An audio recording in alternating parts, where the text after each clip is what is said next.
recuperação judicial do produtor rural. É possível? Vale a pena? Quais os prós e os contras que você deve levar em consideração antes de ingressar com o pedido?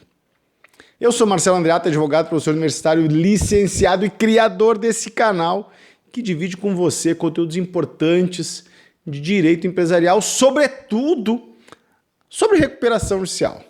Então seja bem-vindo. Se você tem interesse por essas questões, fica comigo. Mas antes, dá uma pausa, se inscreve no meu canal, curta esse vídeo e me envie comentários, sugestões de temas, enfim, o que você julgar oportuno para essa paisagem jurídica que eu tenho construído com muito carinho aqui no YouTube. Então, vamos lá. Olha só, pergunta fundamental. Marcelo, vale a pena ingressar com pedido de recuperação judicial do produtor rural? Antes de responder essa pergunta, eu vou responder se é possível.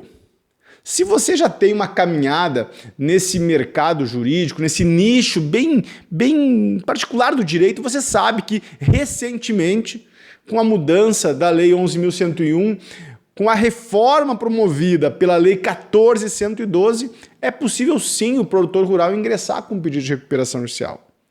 Meu caro colega, você sabe que essa é uma questão já assentada, mas imensas discussões foram travadas desde 2013 para que o legislador, enfim, fizesse a reforma e colocasse no rol dos legitimados o produtor rural. Apenas para que você compreenda o quão importante foi essa mudança legislativa, até 2019, o produtor rural que batia às portas do Poder Judiciário para se socorrer no remédio previsto ao agente econômico em crise, tinha suas portas fechadas porque o Poder Judiciário entendia que apenas as dívidas constituídas após a inscrição do produtor na junta comercial é que eram passíveis de submeter-se ao plano de recuperação judicial. Marcelo, eu não entendi nada, me explica direito essa questão. Eu vou explicar porque isso é importante, porque eu entendo que você quer compreender o contexto em que o tema se insere, tá bem? Então, vamos devagar. Imagine que o produtor rural está em 2019, 2018 e, por uma série de intempéries, constituiu um conjunto de dívidas impagáveis no curto prazo. É bem razoável esse desenho, esse cenário. Então, com esse conjunto de dívidas verdadeiramente impagáveis no curto prazo e cujos credores não se colocaram à disposição para renegociação, cabe poucas alternativas ao produtor rural. Uma delas é ingressar em uma insolvência civil horrorosa. A outra delas, nós estamos falando em 2019, 2018 e 2019. A outra alternativa era o produtor rural buscar um instituto de recuperação judicial. E esse instituto, importante que se diga, ele albergava o produtor rural, mas as dívidas que o instituto protegia eram apenas as dívidas constituídas após a inscrição na junta comercial. O que significa o seguinte: após a decisão do agente econômico de se socorrer no regime recuperatório. E isso significa, no bom português, que o ingresso em recuperação judicial a este produtor rural era simplesmente descartado como uma alternativa de enfrentamento à crise. Esse cenário mudou a partir, primeiro, de um novo entendimento dos tribunais superiores. Nós temos em 2020 uma decisão interessantíssima do Superior Tribunal de Justiça que analisa, a partir do Código Civil, a normativa específica destinada ao produtor rural no Código Civil, analisa a natureza da inscrição do produtor rural na junta comercial e percebe que essa inscrição tem a natureza declaratória, o que significa, no bom português, que ele já era agente econômico, ele já produzia riquezas, ele já poderia ser compreendido nos moldes do regime jurídico empresarial. razão pela qual as dívidas constituídas antes da inscrição na junta comercial também eram passíveis de submissão ao plano de recuperação judicial. Essa mudança em 2019 e 2020 foi consolidada com a reforma da Lei 14.112, que simplesmente previu a possibilidade do produtor rural ingressar em recuperação judicial. E aí, se você é advogado, se você é advogada, abriu-se um leque interessantíssimo e extraordinário de agente econômico passível de se socorrer no Instituto. Então, se você está procurando mercados para prospecção, se você pensa em agentes econômicos que podem sim dialogar com você para poder trabalhar com recuperação judicial, coloque no leque de possibilidades o agente econômico produtor rural. Tá bem? Então, é possível e está bem respondida essa questão. Agora, a pergunta é a seguinte: vale a pena? Vale a pena? Eu costumo responder essa questão prima facie com uma alternativa.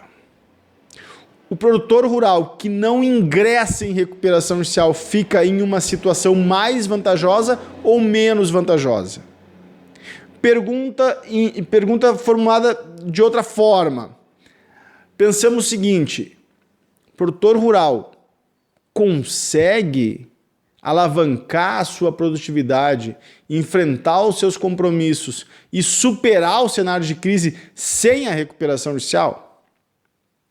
Meu querido colega, se a resposta for positiva, você não deve ingressar em recuperação judicial. Se o produtor rural tem condições de fazer o enfrentamento a seus compromissos, repactuá-los e organizar a sua vida produtiva sem a proteção conferida pela recuperação judicial, me parece óbvio que não é caso de recuperação judicial. Esse é o crivo que você deve adotar quando for analisar o caso concreto. Agora, tem uma variável aí que você deve levar em consideração. A recuperação judicial carrega um potencial de proteção ao empresário nas estratégias de sorgimento que nenhum mecanismo jurídico confere. O que eu estou querendo dizer é que a recuperação judicial confere ao agente econômico, no caso, ao produtor rural, um conjunto de benefícios, entre aspas, proteções, que nenhum outro instituto ou mecanismo jurídico oferece. Meu caro colega, falando em bom português, a suspensão do conjunto das execuções por 180 dias, prorrogáveis por mais 180 dias, e conforme a prática forense, em regra, se estendendo para além desse ano, é sim um remédio de vulto para o produtor rural reorganizar a sua atividade e repactuar os seus compromissos. A questão é, o produtor rural precisa destes benefícios ou não? O produtor rural consegue, o seu potencial cliente consegue repactuar os seus compromissos a partir de novas bases econômicas sem a recuperação judicial? Deixa eu lhe dizer, se ele consegue fazer isso, esqueça a recuperação judicial. Se ele precisa de uma proteção, a recuperação judicial é sem dúvida o remédio jurídico que o direito oferece à situação de dificuldades. E aí eu respondo a segunda questão. Vale ou não a pena? Vale a pena em condições específicas. Por que eu estou dizendo isso? Olha só, deixa eu viajar um pouquinho com vocês. Você vem até aqui comigo, então vamos viajar um pouquinho. Tem empresas que a recuperação judicial pode ser ruim? Olha, muito difícil, muito difícil. Muito difícil. Conforme o cenário econômico, o melhor remédio é sempre a recuperação judicial para o agente econômico, sociedade empresária, empresário individual. E acredito no que eu vou dizer, assistam meus outros vídeos que você vai compreender melhor o que eu estou dizendo. Agora, para o produtor rural, tem algumas particularidades que tornam a recuperação judicial uma exigência de se analisar no caso concreto. Formulando melhor o que eu quis dizer, quando se trata do produtor rural, é necessário analisar com profundidade, carinho, atenção, diligência o quadro de credores que envolve as suas dívidas. É necessário analisar se os credores vão ou não se submeter ao processo de recuperação judicial, porque há situações, no caso do produtor rural, que o grau de endividamento mais elevado diz respeito a créditos que não se submetem ao regime jurídico preconizado pela recuperação judicial. E nesse caso, talvez valha a pena pensar em alguma outra alternativa. É por isso que o caso concreto é fundamental. Mas, Marcelo, você não vai apresentar quais as variáveis, quais os créditos que são excluídos do processo de recuperação judicial? Eu vou. Olha só. Primeiro crédito que está excluído. E aí eu vou sugerir, se você é advogado, vá lá no artigo 49 da Lei 11.101, 49 da Lei 11.101 e visite o parágrafo 6º e seguintes. Está aqui do meu lado, eu vou refletir, trazer para vocês algumas questões, mas eu sugiro, se você vai trabalhar com esse processo, tenha a diligência de analisar o parágrafo 6º e seguintes, que você vai perceber quais são os créditos que não se submetem ao processo de recuperação judicial, e isso é fundamental. Mas você pode me perguntar antes do parágrafo 6º, me dizer, Marcelo, então se os créditos não se submetem, não vale a pena ingressar em recuperação judicial? Mais ou menos. Por quê? Porque, em regra, o instrumento previsto na Lei 11.101, o Instituto Recuperação Judicial, ele pretende criar condições ao agente econômico, condições econômicas, condições jurídicas ao agente econômico para o seu soerguimento. Até gaguejei aqui, mas é isso. O processo de recuperação judicial pretende criar condições para o soerguimento do agente econômico a respeito de créditos que se submetem ao Instituto e que não se submetem. Então, prima facie, eu excluo a alternativa à recuperação judicial se créditos importantes estão fora? Não. Mas não é o momento de verticalizar nesse tema, eu quero apenas chamar a atenção para esse fato, para a gente prosseguir em uma reflexão, porque eu costumo dizer que a gente precisa aprofundar as questões. Esse canal é um canal muito tranquilo, eu sempre digo que eu não confundo trabalho sério com trabalho mal-humorado, tampouco confundo divergência com inimizade, então eu gosto de fazer esse trabalho leve, mas sem subestimar a sua inteligência. Se você está até esse momento conversando comigo é porque é interessante, é importante para você discutir o processo de recuperação judicial, no caso do produtor rural. Então, eu não vou subestimar a sua inteligência. Eu não vou tratar você como alguém incapaz de compreender temas mais complicados. Mesmo alguns amigos que estão me assistindo que não são do mundo direito. Então, vem para cá e vamos lá. Marcelo, quais são os créditos que não se submetem ao processo de recuperação judicial que eu não posso repactuar dentro do plano de recuperação judicial? Essa é a pergunta. Ok? Essa é a pergunta. E a primeira resposta do parágrafo 6º do artigo 49, que talvez eu já tenha aberto, já tenha lido, eu vou responder aqui, é a seguinte: não estarão sujeitos à recuperação judicial os créditos que decorram de outra atividade que não seja a atividade rural. Óbvio. Claro como o sol. Se o produtor rural tem uma dívida que não decorre da atividade rural, eu não posso trazer para dentro da recuperação judicial essa dívida. Essa dívida fica fora. E isso me parece muito tranquilo. Além disso, não se sujeitará à recuperação judicial os créditos relativos à dívida constituída nos 3 últimos anos anteriores ao pedido de recuperação judicial, dívidas constituídas com a finalidade de aquisição de propriedade rural. No bom português, se o produtor rural comprou um campo, comprou uma área e fez uma dívida para a aquisição dessa área, essa dívida, se ela foi constituída nos últimos 3 anos anteriores ao pedido de recuperação judicial, essa dívida não submete ao processo de recuperação judicial, porque senão seria muito fácil. Eu faço uma dívida de 10 milhões, compro, sei lá, 100 hectares, 200 hectares, 500 hectares em alguma região do Brasil e ato contínuo, como já tinha empresa constituída há mais tempo, ingresso com o pedido de recuperação judicial e submeto esses 10 milhões que eu utilizei para adquirir esse campo, submeta esses 10 milhões ao plano de recuperação judicial. Não pode, o legislador vedou também essa possibilidade, e isso me parece muito lógico, muito tranquilo de se compreender.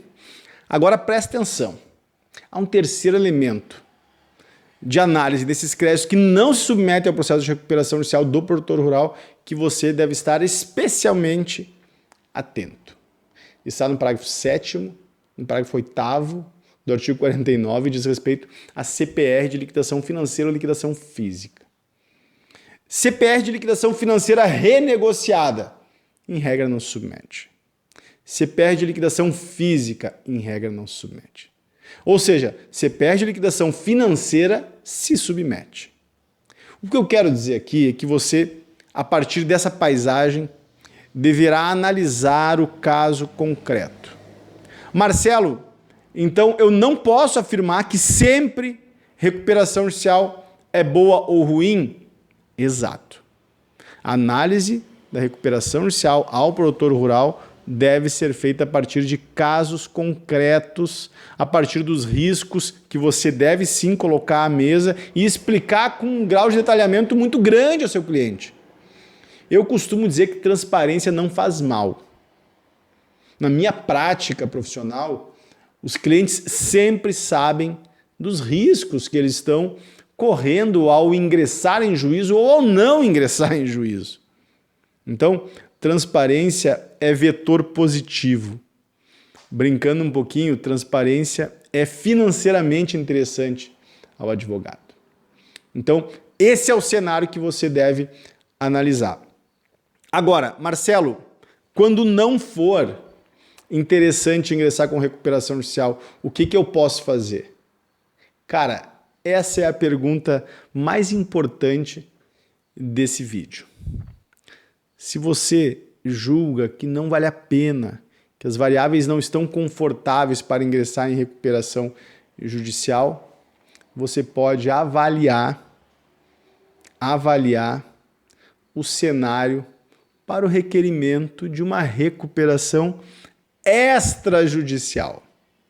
Mas aí nós estamos falando de um outro assunto. Chamo a atenção dessa alternativa porque a recuperação extrajudicial não contém todas as exclusões que eu aqui mencionei a respeito da recuperação judicial. Ou seja, aí sim você poderá navegar com mais tranquilidade no conjunto de créditos, no quadro de credores que o seu cliente apresentou. Como eu mencionei, isso é um tema para o outro vídeo e eu farei esse vídeo em algum momento. Espero que você tenha gostado. Se você curtiu mesmo esse vídeo, se lhe ajudou, se você gosta da forma que eu utilizo para explicar as questões jurídicas, curta, se inscreva no canal e me siga porque vem novidades por aí. Grande abraço, em frente.